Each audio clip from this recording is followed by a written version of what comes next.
Welcome to the Age Gracefully Show with Dr. Michael Grossman, the well-known anti-aging stem cell and regenerative medicine specialist, best-selling author, and founder of the OC Wellness Clinic in Irvine, California. Each week, he shares the latest information to help you look and feel your best so you age gracefully. And here's your host, Dr. Michael Grossman. This meeting is recorded. Hi, I'm Dr. Michael Grossman. I'm an anti-aging physician, and we're going to talk today about conquering fatigue. So as an anti-aging physician, medical doctor, I work very much in the arena of getting people to feel more energetic, enthusiastic, creative, and youthful, to be able to enjoy life and to be active in doing whatever it is that you love, whether it's exercise, whether it's working, whether it's being with your family. And a foundational part of feeling youthful is having a lot of energy. So when we look at fatigue, there's a variety of things we have to think about. So I'm gonna have you think out with me what's going on with fatigue. And for those of you who have fatigue or know someone in your family who has fatigue, let's think out the issues of fatigue, and you get a big picture of it, and then you can see what directions we'll need to go in to resolve that problem. This is a copy of my book, The Vitality Connection. The subtitle is 10 Practical Ways to Optimize Your Health and Reverse the Aging Process. So I wrote this book some years ago, but the general outline is really very appropriate for fatigue. So there are different kinds of fatigue. You may have your energy level that varies through the day. You may feel very tired, particularly after you exercise. You may feel tired every day or just maybe on the weekends. You may find that certain foods you eat make you tired. You may and sore muscles, but it's not due to exercise. And you may find your energy varies from day to day. Each of those issues relates to different causes for fatigue. So one of the causes for fatigue that we're going to look at, as it's written down here in my book, and we're going to go through this chapter on conquering fatigue, mitochondria. Mitochondrial fatigue is fatigue that occurs because the energy packets within every muscle and within every cell are called mitochondria, and they are little like a furnace that burns up your food, creates heat during the burning process, and that heat is transferred into energy. There are many things that cause mitochondria injury. Every time you get a flu bug, you can get aches and pains, and you feel tired, and you just have a few days of feeling terrible. Not because you've done anything, but because that process of getting that infection injures the mitochondria. Mitochondria are like little cells in the body that are different than the cells that are in the nucleus. So in all of our cells of our body, we have the DNA that's hidden within the nucleus, and it's protected. Protection goes on so that the cell protects the DNA from injury, because that's what keeps you alive. That's what's going to help the next generation. And it's super protected. Mitochondria are kind of like little separate DNA that probably evolutionarily occurred because these little cells came into our body and symbiotically started to replicate, and the cells of the animal cooperated with these other little baby cells of like a little bacteria, and the bacteria says, I'll make the energy, you take care of me. So inside our bodies, we get all the DNA that's in the mitochondria from our mothers. Everything else is 50-50, mother and father, in the nucleus. The DNA in the mitochondria doesn't have that protection. It's very easily injured by infection, by injury, by foods, by viruses, by all kinds of things. When the mitochondria are injured, you get a lack of energy. You feel a lot of muscle aches and pains without even exercising. And if you do any exercise, it's enormous, the fatigue and the aches that you get. When you don't have energy produced by the mitochondria, your body makes lactic acid, which builds up and creates this ache. It's not psychological, it's physiological. If you have injury in the mitochondria, you're tired all the time. Weekdays, weekends, night, day, all day long, you're tired. If you try to exercise, you get extremely tired. If your fatigue is related to depression, you exercise, you feel a little bit better. You exercise and you say, wow, I feel better now that I exercise. If you have mitochondrial fatigue, you try to exercise at all, you feel terrible. So that's one kind of fatigue, mitochondrial fatigue. There are many different approaches to heal mitochondrial fatigue, and we'll talk about that in a little bit. But first, let's go through different kinds of fatigue.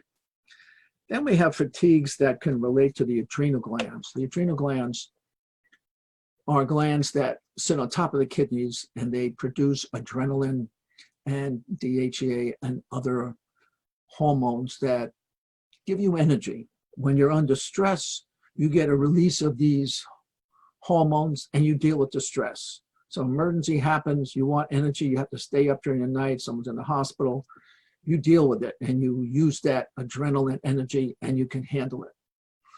If you get that adrenaline going on and on and on and on, after, doesn't matter how much adrenaline you get, you still are tired.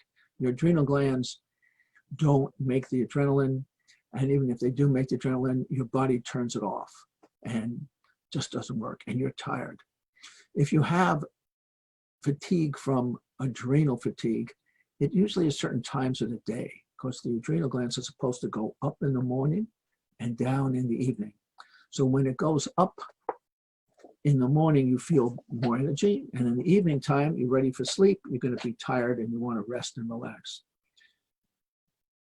If your fatigue is related to times of the day, it's a good chance it's adrenal fatigue. The body deals with stress from the adrenal glands for a while, and then when it stays high after a long period of time, months, it just sort of poops out. And we have a variety of ways of approaching this, but this is a different kind of fatigue from the fatigue related to the mitochondria. So other kinds of fatigue. If your energy levels varies during the day, related to meals, eating or not eating, that's a fatigue that relates to low blood sugar. If you have low blood sugar, you'll find that if you skip a meal, you're really, really tired. You eat something sweet, you feel good for a little while, then you get tired again. And you constantly have to eat during the day or else you get tired. That's a different kind of fatigue. That is a fatigue that relates to how much sugary things you're eating, whether you eat enough protein. It relates to the adrenal fatigue, because when the adrenal glands are pooped out, you tend to get more low blood sugar fatigue.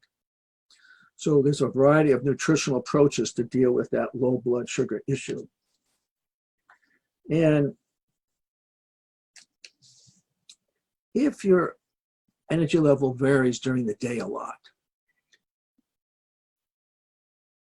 and it seems to relate to what you're eating, you may eat certain foods, certain meals, and feel good. And you eat other meals and feel really bad. Now, it could be low blood sugar, but it could also be that you're having food allergies, food sensitivities. And every time you're eating wheat, or every time you're eating dairy, or every time you're eating a certain food, you feel really bad. Food allergy is very, very common.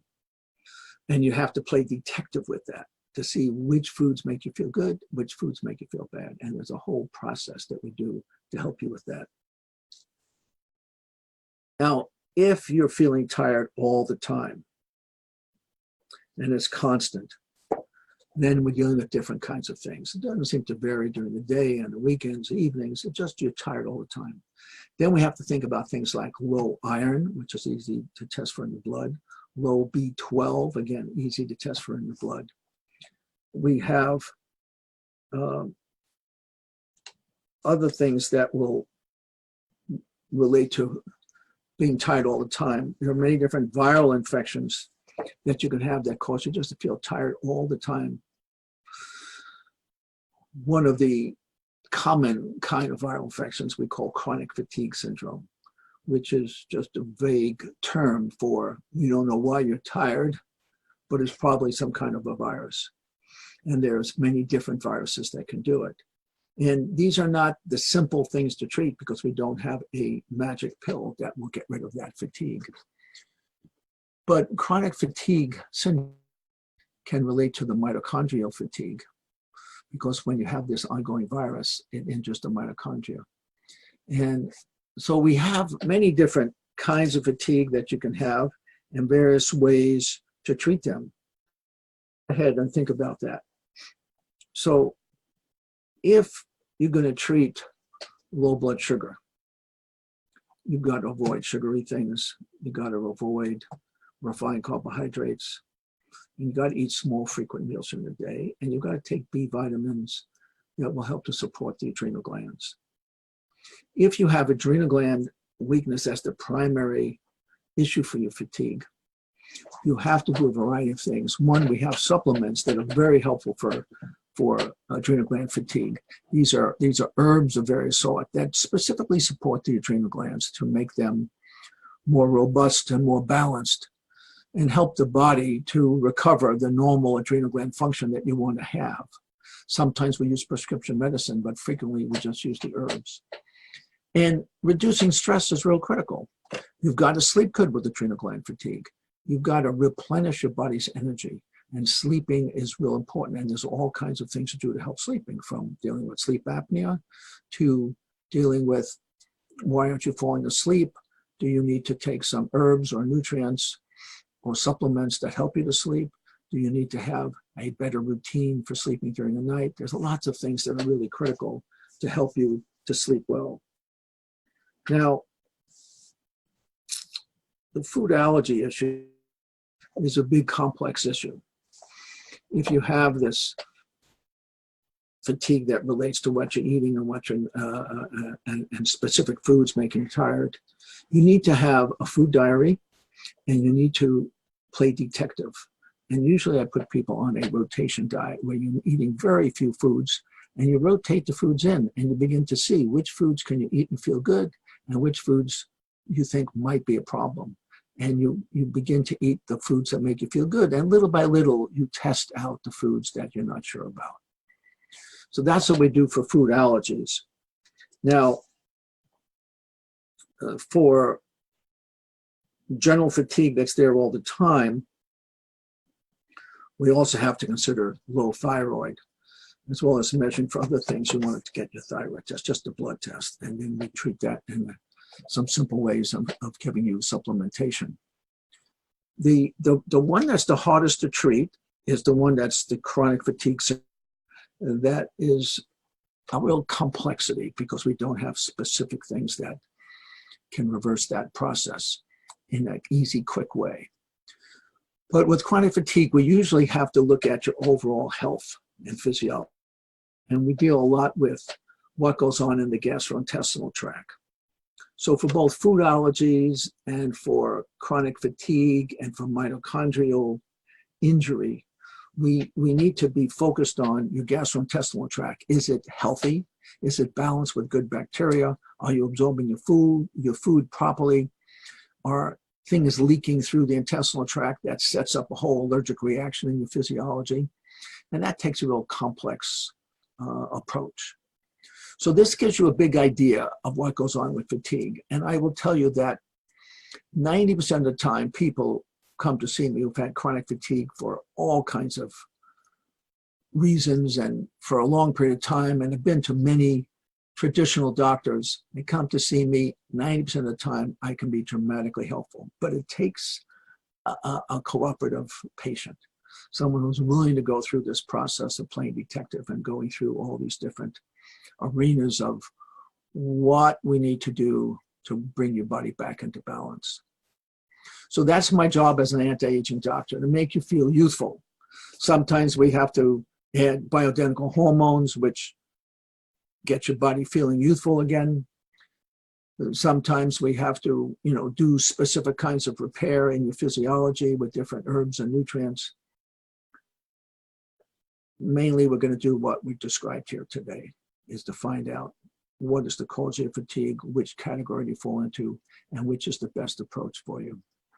So that's the big picture of dealing with fatigue and conquering fatigue. It's a pleasure to talk with you. If you or one of your family want to come and see me as a patient, call my office, 949-222-0232. You can go to my website, ocwellness.com, and there's lots of information on the website for all kinds of things that I do as an anti-aging physician. So it's a pleasure to talk with you today. I look forward to speaking to you again. Thanks so much. Thank you for watching the Age Gracefully Show with Dr. Michael Grossman. Join us next week for another informative discussion to help you age gracefully. Be sure to visit us at ocwellness.com.